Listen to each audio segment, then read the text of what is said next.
You apologized when someone bumps into you. You said yes to plans you actually hate. You feel guilty for resting. You read a friend's mood the second you walk into a room and adjust your face before they see you. You are exhausted by people who have done nothing to you. And you have been told your whole life that this is just personality. You are sweet. You are agreeable. You are easy. There is another name for it. It is a trauma response. It has been hiding inside fight, flight, and freeze for almost 100 years. One clinician finally named it in 2003. He called it Fawn. 60 seconds for each architect of the modern trauma map. Then the one who named the fourth. Then what it actually takes to put it down. Stay with me. Walter Cannon, Harvard Medical School, 1915.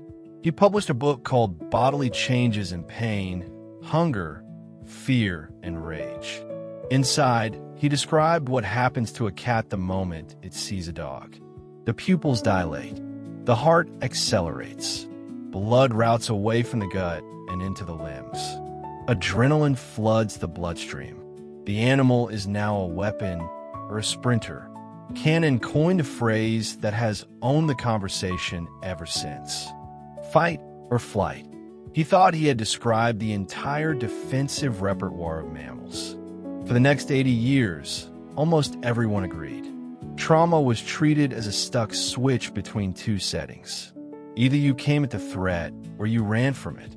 If you did neither, you were considered weak or you were not paying attention. There were people doing neither. Cannon could not see them yet.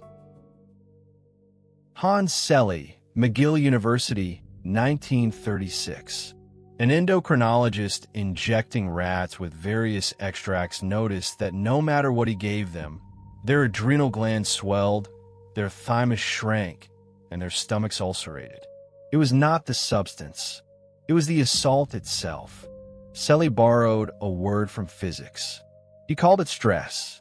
By 1956, he had published The Stress of Life and described what he called the general adaptation syndrome. 3 stages: alarm, resistance, exhaustion. Cannon's 2-setting switch had become a longer arc. The body could brace itself for chronic threat. It could keep bracing for years, and then it could collapse. Selye opened the door to the idea that survival is not always loud. Sometimes it is a quiet, decade-long compromise you do not even notice you are making. Pete Walker, marriage and family therapist in Berkeley, California. He had spent decades sitting with adults who survived chronic childhood trauma. Their official diagnoses said anxiety, depression, codependency. But what Walker kept noticing was something none of those names captured. These clients did not fight. They did not run. They did not freeze. They merged. They smiled. They apologized. They became whatever the room needed them to become. And it had started so early they could not remember choosing it.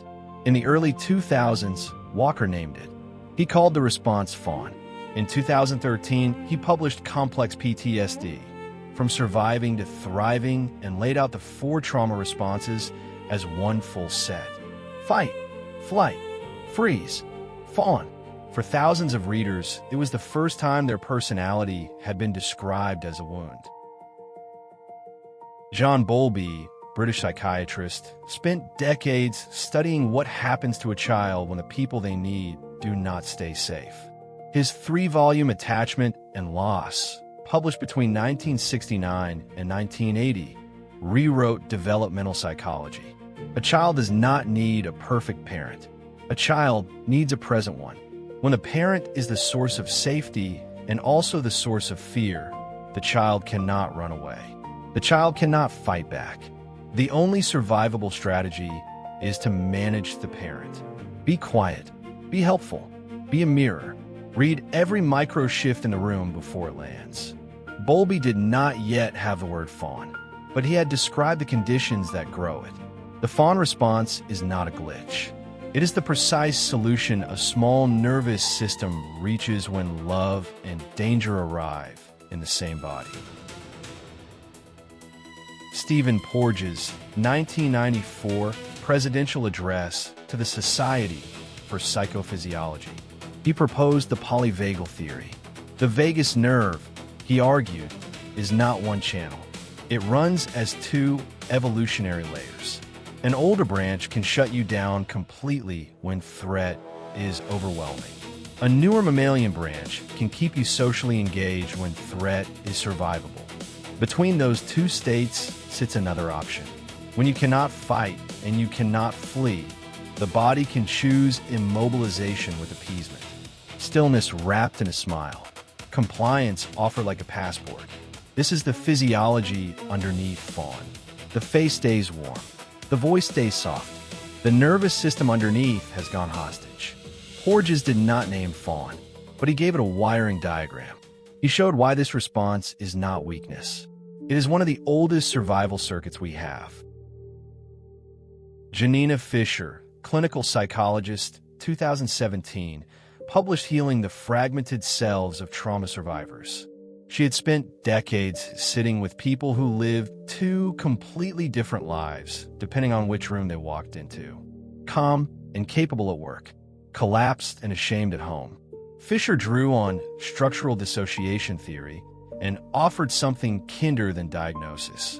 What looks like personality, she said, is often a coalition of younger selves, each frozen at the age it had to learn its job.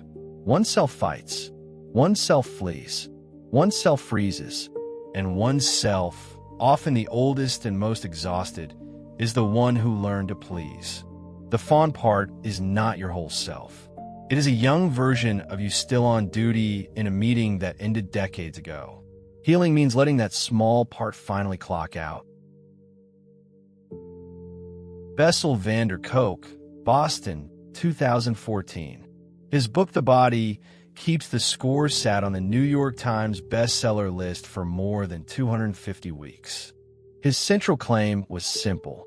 Trauma is not a memory of an event. It is a present tense imprint in the nervous system. For the fawn response, that means something specific. The shoulders that round forward at the sound of footsteps. The face that smiles before you decide to smile. The voice that goes a register higher around certain people. The yes that comes out of your mouth before your mind has even registered the question. These are not habits. They are remembered postures the body learned when being warm and helpful was the safest thing in the room. The body kept the score. Now, it is reading the same scoreboard in a room that has nothing to do with the original game. Gabor Maté, Vancouver, 2003, published When the Body Says No. In 2022, with The Myth of Normal, he extended the same argument across an entire culture. His method, compassionate inquiry, asks one question over and over. What did this behavior protect you from? Maté insists that the agreeable child, the helpful child, the child who never made a fuss was not born good. That child was paying attention. The fawn response, in his view, is not a defect. It is intelligence under pressure. It kept the connection alive in a household where being honest was unsafe. Decades later, it is still running, and the body is paying the bill. Autoimmune flares, chronic fatigue, a self that has forgotten what it actually wants. Maté's gift is not blame. It is permission to thank the response and lay it down. 8 architects, one missing word, one small life sentence. Cannon gave you fight and flight. Selye gave you the long arc of stress. Bowlby explained why a child cannot leave. Porges gave the wiring. Fisher gave the parts. Van der Kolk showed it in the body. Maté insisted it was always intelligent. And Walker, in 2003, finally named it. Fawn is not your personality. It is the small shape your nervous system took in a room that did not have space for the rest of you.